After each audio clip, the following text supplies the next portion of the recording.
तर आपल्या गाडीमध्ये आणि त्या गाडीमध्ये नॉर्मलचं अंतर राहिले. आणि मागं किती घ्यायचं आता, इथे किती सेफ डिस्टन्सने आपण गाडी म्हणजे न चिकटता त्याला पार्क करू शकतो एखाद्या. आणि राईट साईडचं जजमेंट तर इथं पाहिलं आपल्याला एवढा असा स्पेस बघायला भेटतो नॉर्मल. नमस्कार मित्रांनो, स्वागत आहे तुमचं आपल्या ऑटो ज्ञान मराठी युट्यूब चॅनलवरती. तर आज मी एक ड्रायव्हिंग टिप्स म्हणून घेऊन आलेलो आहे, जे की लेफ्ट साईड आणि राईट साईड जजमेंट कसं लावायचं यासाठी थोड्याशा टिप्स येतं आणि ट्रिक्स आहेत, तुम्ही त्या फॉलो करू शकता ड्रायव्हिंग करताना. तुम्हाला ते इझी जाईल एकदम आणि त्याचा रेफरन्स घेऊन तुम्ही थोडंसं ड्राईव्ह करू शकता आणि रेग्युलर प्रॅक्टिस केल्यानंतर एकदम परफेक्ट ड्रायव्हर होऊ शकता. त्यासाठी ते काही ट्रिक्स येतं. थोडा व्हिडिओ व्यवस्थित येईल नाही येईल त्याचं माहिती नाही, पण तुम्ही थोडंसं समजून घ्या. आणि सांगायचं आहे की मी आत्ता 22 वयाचा आहे. मी ड्रायव्हिंग शिकलोय 15-16 वर्षात. खरं तर लर्निंग लायसन येत नाही तोपर्यंत ड्रायव्हिंग शिकायला नाही पाहिजे, चुकीचं आहे. पण गावाकडं कसं राहतं एक, आणि आवड ड्रायव्हिंग एन्थुसियास्ट म्हणून आवड, त्यासाठी लवकर ड्रायव्हिंग शिकलो. पण याचं मेन म्हणजे मी ड्रायव्हिंग कशी शिकलो, मला कोणी ड्राईव्ह शिकवली नाही काय नाही. मी ज्यावेळेस गाडी कोणी पण असायचं ड्राईव्ह करत, त्यावेळेस फक्त शेजारी बसलेलो असायचो आणि एकदम नॉर्मल माणूस काय करतोय, म्हणजे कधी त्याची फूट मुवमेंट होतीये, कधी तो क्लच हे प्रेस करतोय किंवा गिअर टाकतोय, त्यानंतर कधी रेसवरती पाय पडतोय, अशा प्रकारे मी त्या गोष्टी फॉलो केल्या. आणि म्हणजे लवकरच आणि घरी नसताना मी अशी गपचूप गाडी चालू करायचो आणि थोडी मागे पुढे करून करून नंतर एकदा शिकलो. असं काही एवढं हे सायन्स नाही त्याच्यात की ड्रायव्हिंग क्लासेस पाहिजे किंवा काय पाहिजे. ड्रायव्हिंग क्लासपेक्षा तुम्ही स्वतः जे शिकताना, म्हणजे सिटीमध्ये तर पॉसिबल नाही कारण ट्रॅफिक एवढं राहतं किंवा बऱ्यापैकी गोष्टी अशा असतात की तिथे नाही तुम्ही हे करू शकत. पण मी माझं तुम्हाला पर्सनली सांगतोय, ज्या टिप्स अँड ट्रिक्स तुम्हाला सांगेल ना, त्याच्यानंतर तुम्ही त्या फॉलो करा आणि ड्रायव्हिंगच्या याच्यामध्ये तुम्ही इम्प्लिमेंट करा. मेन म्हणजे करायचं काय, जास्त काय रॉकेट सायन्स नाही येतात. जी फ्रंटची विंडशील्ड आहे ना आपली, त्याला एक 2 भागामध्ये हे डिवाइड करायचं आहे. कारण लेफ्ट साईडचं जजमेंट आपल्याला पाहायचं आहे ना, त्यासाठी लेफ्ट साईडला आणि राईट साईडला 2 असे पार्ट करायचे. आणि एकदम सेंटरला अलाईन काहीतरी एक गोष्ट मूर्ती ठेवू शकता किंवा एक टेप वगैरे तुम्ही लावू शकता. आणि त्या प्रकारे मी तुम्हाला व्हिडिओ तर सांगेलच, पण एक रेफरन्स म्हणून आधी तुम्हाला या गोष्टी सांगितल्या. तर नक्कीच पुढे व्हिडिओ शेवटपर्यंत बघा, नक्कीच तुमच्या फायद्याचा व्हिडिओ आहे. तर समजा आपण सरळ रोडने चाललोय समोर समोर, आणि लेफ्ट साईडला आपण किती गाडी स्पेस ठेवून चालू शकतो. आता पुढे आपल्या गाडी आहे तीच, जर आपल्याला पुढे जायचं म्हणलं तर विंडशील्डचा आपण 2 भाग करायचे येतं. आणि एकदम मिडलला समजा आपल्या इथे जर पाहिलं तर एक पोर्शन आहे असं छोटा इथे, तर त्याला जर चेकआउट केलं ना, तर त्याला सेंटरला अलाईन गाडीचं जे साईडचा एरिया आहे ना तितकं घ्यायचंय. इथे जर पाहिलं आता अलाईन नाहीये, आता आपण अलाईन केलंय, त्यानंतर गाडी आपली सेफली निघू शकते. इथे जर पाहिलं तर आपल्या गाडीमध्ये आणि त्या गाडीमध्ये नॉर्मलचं अंतर राहिले आणि आपली गाडी सेफली बाहेर निघली आहे तिथनं. आणि हे जर तुम्हाला थोडंसं टफ जात असेल तर तुम्ही इथे अशी छोटी टेप वगैरे पण लावू शकता, जेणेकरून रेफरन्स लाईन आहे ना, त्या रेफरन्स लाईनच्या आता फ्रंटला आपण अजून एक गाडी आहे ती चेकआउट करूया. पहिले हे जर पाहिलं आपण, गणपतीच्या मागे जे आपलं विजिबल आहे बोनटचा हाफ, विंडशील्डचा हाफ पार्ट इकडे आणि हाफ पार्ट इकडे.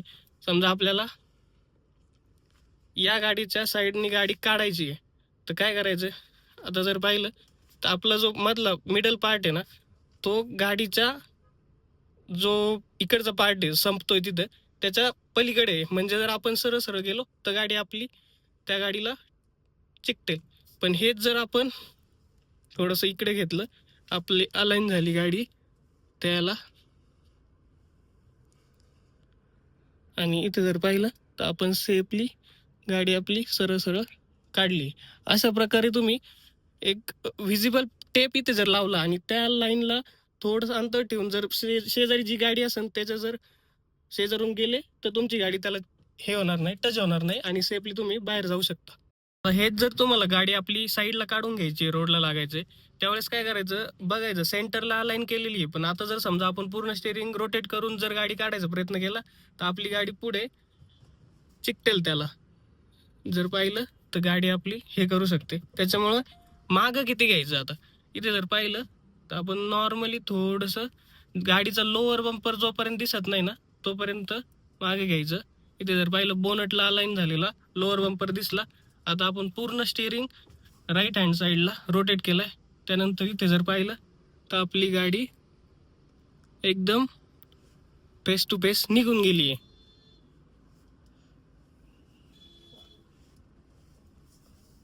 अशा प्रकारे तुम्ही गाडी काढून घेऊ शकता. समजा आपल्याला फ्रंटला गाडी पार्क करायची आहे, आपल्या समोर एखादी गाडी उभी आहे, इथे जर एक्झाम्पल पाहिलं तर एक क्रेटा उभी आहे, तर आपल्याला किती सेफ डिस्टन्सने आपण गाडी म्हणजे न चिकटता त्याला पार्क करू शकतो. एखाद्या एकदम सिटीमध्ये कंजेस्टेड एरिया असतो तिथे. इथे जर पाहिलं तर बोनटचा एरिया पाहायचा आहे, अलाइन बोनट आहे ना, आणि त्याचा जो लोगो आहे ना, लोगोच्या पुढे जे बोनट दिसतंय आपल्याला, झालं आपला बोनट, त्याचं बोनटला अलाइन झालं की एवढं आपण डिस्टन्स ठेवू शकतो. आता इथे जर आपण उतरून पाहिलं आपलं डिस्टन्स किती राहिले याच्यानंतर, गाडीमध्ये एवढा सेफ डिस्टन्स राहतोय. तरी पण आपल्याला गाडी बाहेर काढायची आहे. फ्रंटला आपल्या एक गाडी आहे, मागे थोडासा डिस्टन्स आहे फ्री, तर कशी काढणार आणि किती आपल्याला बॅक घ्यावी लागेल गाडी यासाठी पाहायचं. रिवर्स टाकला आपण, आता बोनट तर आलाय नाही, पण पूर्ण स्टिअरिंग आपण रोटेट केली तर गाडी आपली निघणार नाही. इथं जर पाहिलं आपण तर गाडी त्याला टेकेल, लगेच हे होतंय, त्याच्या गाडीचं त्या बोनटच्या वरती अलाइन होतंय आपला बोनट.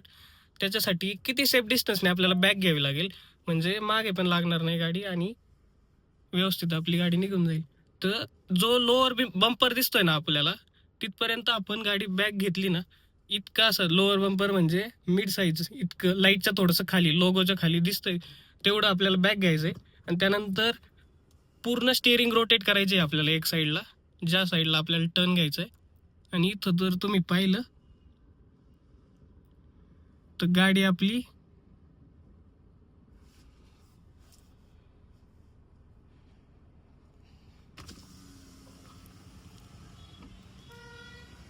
सेफली रिमूव्ह झाली आहे. इथे जर तुम्ही चेकआउट केलं तर गाडी आपली एकदम सेफली बाहेर निघली. अशा प्रकारे तुम्ही गाडी मिररमध्ये जर चेक केलं तर एकदम स्मॉल डिस्टन्सने अशा प्रकारे तुम्ही प्रो ड्रायव्हर, एक नॉर्मल प्रॅक्टिस जर केली ना तर लवकर तुम्ही प्रो ड्रायव्हर होऊ शकता. आपला लेफ्ट साईडचा अंदाज कसा लावायचा हे तर झाले. आता राईट साईडला आपण अंदाज कसा लावायचा, इथे जर पाहिलं तर आपलं विंडशील्डचं जे आहे आणि इथे जे डॅशबोर्डचा कॉर्नर आहे, इथे आपण जर रेफरन्स पॉईंट घ्यायचा आणि समोर जी पण गाडी आहे ना तिच्या हेडलाईटचा रेफरन्स पॉईंट आणि हा कॉर्नर इतकं आपण हे करायचं, सेंटरला अलाइन करायचं. इथे जर पाहिलं तर आपण हा जो सेंटर पॉइंट आहे इथे, आणि ती लाईट अजून पण अलाइन नाहीये केली, गाडी आपली सेफली बाहेर निघतीये. इथे जर पाहिलं तर एकदम मिरर अशा प्रकारे तुम्ही राईट साईडचं पण जजमेंट लावून गाडी चालवू शकता. आता मी हे सगळे डेमो तुम्हाला रोडवरती पण करून दाखवेल. हे तर आपण पार्क गाडीमध्ये करून दाखवलेले, जिथे म्हणजे पार्किंग वगैरे असेल तिथे. पण रोडवरती कशा प्रकारे अंदाज लावायचा हे पण तुम्हाला सांगणार आहे, व्हिडिओमध्ये बनवून राहा. आता समजा फ्रंटला ती ट्रक जर उभा आहे तर तिथून आपल्याला गाडी काढायची.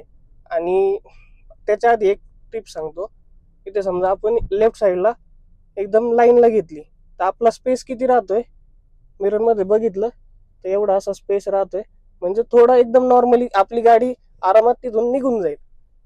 आता हेच जर फ्रंटला पाहिलं आपण, ट्रक आहे पुढे, तर आपली ती सेंटर लाईन दिसते ना गणपतीच्या मागची, त्या लाईनला आपल्याला साईडला घ्यायचंय. म्हणजे जर आता बघितलं तर आता ट्रक लाईन मध्ये येते, म्हणजे आपली गाडी बसणार नाही. पण तेच जर आपण इकडे जर आता थोडस घेतलं तर आपली गाडी आरामात निघून गेली. म्हणजे सेंटर लाईन आपली त्या ऑब्जेक्टच्या थोडीशी राईट साईडला पाहिजे, एवढंच फक्त लक्ष गेलं पाहिजे. बाकी गिअर वगैरे तर नॉर्मली शिकतो माणूस. गाडी ड्राईव्ह करताना मित्रांनो मिरर खूप गरजेचं येतं. म्हणजे हा जो मिरर आहे तो एकदम परफेक्टली अलाइन करायचा आहे आणि ॲडजस्ट करून घ्यायचं. इलेक्ट्रिकली असेल तर इलेक्ट्रिकली किंवा मॅन्युअली असेल तर मॅन्युअली करून घ्यायचं. इकडचा पण पाहिला तर अशा प्रकारे. आणि बॅकला जर बघितलं तर बॅकला पण आपल्याला संपूर्ण विजिबल आहे. अशा प्रकारे मिरर तर ॲडजस्ट करूनच घ्यायचेत.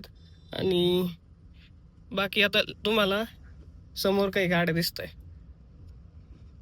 ती टू व्हीलर आहे ना, त्याच्या आपण शेजारून गाडी घेऊ. किती टू व्हीलरच्या ऐवजी पुढे एक गाडी आहे तिथून पण.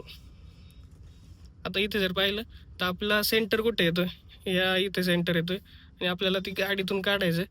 तर हे आता सेंटर आपण इकडे आहे गाडीच्या साईडला, आपली गाडी एकदम आरामात निघून गेली. तेच जर आता आपण इकडे सगळ्या गाड्या लाईन मध्ये पार्क केलेल्या आहेत, इथे जर पाहिलं एकदम आपलं सेंटर जो आहे ना तो गाडीच्या शेजारी येतोय आणि त्याच्यामुळे आपली गाडी सेफली शेजारच्या गाडीपासून सरळ निघून जाते. अशा प्रकारे तुम्ही सेंटरला एखादी टेप वगैरे लावून सेफली आणि थोडंसं प्रॅक्टिस करून गाडी शिकू शकता. नंतर नंतर तुम्ही एकदा प्रॅक्टिस केली तुम्हाला कशाचीच गरज पडणार नाही. तुम्ही एकदम इझिली गाडी कुठे पण ट्रॅफिकमध्ये किंवा कशाही रस्त्यांमध्ये चालू शकता. आता इथे बघा मी ट्रॅफिकमध्ये चाललोय, जर फ्रंटचा बोनट आपला आहे ना, गाडी लोअर बंपर व्हिजिबल आहे तिथपर्यंतच ठेवायची. ट्रॅफिकमध्ये काय होतं, कधी पण समोरचा अचानक ब्रेक लावतो किंवा काही पण होतं, त्यासाठी तेवढ्या डिस्टन्सवरती सेफ गाडी आपण ड्राईव्ह करू शकतो, म्हणजे स्मॉल स्पीड जर असेल तर. आणि राईट साईडचं जजमेंट तर इथं पाहिलं ना, आपल्याला एकदम प्रॉपरली लाईन्स पण व्हिजिबल आहेत हायवेला आणि लाईन्सचं अंतर किती आहे इथे हे पण दिसतं. एवढं अंतर ठेवून तुम्ही गाडी चालू शकता. त्यानंतर डिवायडर पण. अशा प्रकारे बऱ्यापैकी गोष्टी येतात ज्या तुम्ही इथून शिकता. आता आपल्याला गाडी आपली पार्क करायची आहे फ्रंटला. इथे जर जागा बघितली तर एवढी अशी जागा आहे, तर कशी पार्क करणार आपण, तर याच्यासाठी एक सिम्पल सोल्युशन आहे. इथे जर पाहिलं तर आपला मिडलचा जो पॉईंट आहे त्याच्या इकडे आपण जो खांब आहे ना त्याच्या इकडे तो पॉईंट घेतलाय. इथे जर पाहिलं तर इकडे इकडच्या साईडला दिसतोय आणि सरळ आपण गाडी घेऊन गेलं तर गाडी आपली सिम्पली त्याला न लागता, हे बघा आपला मिरर जर पाहिला तर एकदम सिंपल थोडंसं अंतर राहून आतमध्ये आलाय. आणि त्याच्यानंतर फ्रंटला आपण गाडी किती घालणार आहे ते जर पाहिलं तर नॉर्मली आपण रेग्युलर गाडी आपली पार्क झाली आहे. आता हे पार्क केल्यानंतर आपल्याला स्पेस किती राहतोय ते चेकआउट करायचं.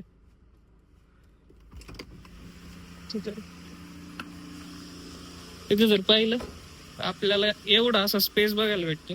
नॉर्मली एवढ्या स्पेस मध्ये आपण कंजेस्टेड पार्किंग पण केली आहे. मित्रांनो, अशा प्रकारे तुम्ही गाडीचं लेफ्ट साईड, राईट साईड किंवा फ्रंट साईडचा अंदाज लावू शकता. जसं आपण रेफरन्स पॉईंट तुम्हाला सांगितलेलेच, विंडशील्डचा आपल्याला टॉप राईट कॉर्नर आणि डॅशबोर्डचा कॉर्नर तो, आणि फ्रंटला येणारी गाडीची हेडलाईट. अशा प्रकारे राईट साईडचं कॉर्नर हे लावू शकतो जजमेंट. आणि लेफ्ट साईडचं जर लावायचं म्हणलं तर विंडशील्डचे 2 भाग करायचे आणि त्याच्या सेंटर मध्ये जो येतोय म्हणजे आपला डॅशबोर्ड किंवा विंडशील्ड त्याचा जो सेंटर आहे तो आपण रेफरन्स पॉईंटला घेऊ शकतो. आणि फ्रंटला जर पाहिलं तर लोअर बंपर वगैरे आणि आपला बोनट ची कटआउट लाईन आहे ती. अशा प्रकारचा गाडीचा अंदाज लावून तुम्ही सेफली गाडी ड्राईव्ह करू शकता, म्हणजे जे कंजेस्टेड एरिया नसतील तिथे. पण अशा प्रकारचे तुम्ही गर्दीच्या ठिकाणी नाही करू शकत. त्यासाठी आपण सेपरेट व्हिडिओ तयार करणार आहोत. जर तुम्हाला हा व्हिडिओ आवडला आणि तो व्हिडिओ पाहिजे असेल तर तुम्ही नक्कीच कमेंट करून सांगा. आणि मी जशी तुम्हाला सुरुवातीला सांगितलं जशी गाडी शिकलो तसं तुम्ही अजिबात ट्राय करू नका, कारण आता नियम पण खूप कडक येतं. आणि शक्यतो पहिल्यांदा लर्नर लायसन काढा आणि आपल्यासोबत एखादा जो ज्याच्याकडे परमनंट ड्रायव्हिंग लायसन आहे तो बसवा, त्याच्यासोबत ड्रायव्हिंग शिका किंवा जास्त करून ड्रायव्हिंग स्कूलमध्ये शिका, जसं पण तुम्हाला कम्फर्टेबल असेल. पण जर तुम्हाला शिकायचं असेल तर तसं करू शकता. आणि बेसिक नॉलेज जर पाहिजे असेल गाडीचं, जसं की आपलं इंजिन ऑइल कुठे चेक करायचं किंवा विंडशील्ड वॉशर कुठे असतं ते कुठे फिल करायचं, किंवा इमर्जन्सी सिच्युएशन सारखं गाडी जर पंक्चर झाली तर जॅक कुठे लावायचा, टायर चेंज कसा करायचा, अशा प्रकारच्या सर्व काही गोष्टी जर तुम्हाला पाहिजे असतील तर ते पण कमेंट करून सांगा. आपण नक्कीच त्यावर पण एखादा व्हिडिओ बनवू. आणि व्हिडिओ जर आवडला तर लाईक करायचं विसरू नका आणि आपल्या ऑटो ज्ञान मराठी या चॅनलला सबस्क्राईब करा. मराठमोळा चॅनल आहे आपला. असेच नवनवीन प्रकारचे व्हिडिओ आपण आपल्या या चॅनलवरती आणायचं ट्राय करणार आहोत. धन्यवाद.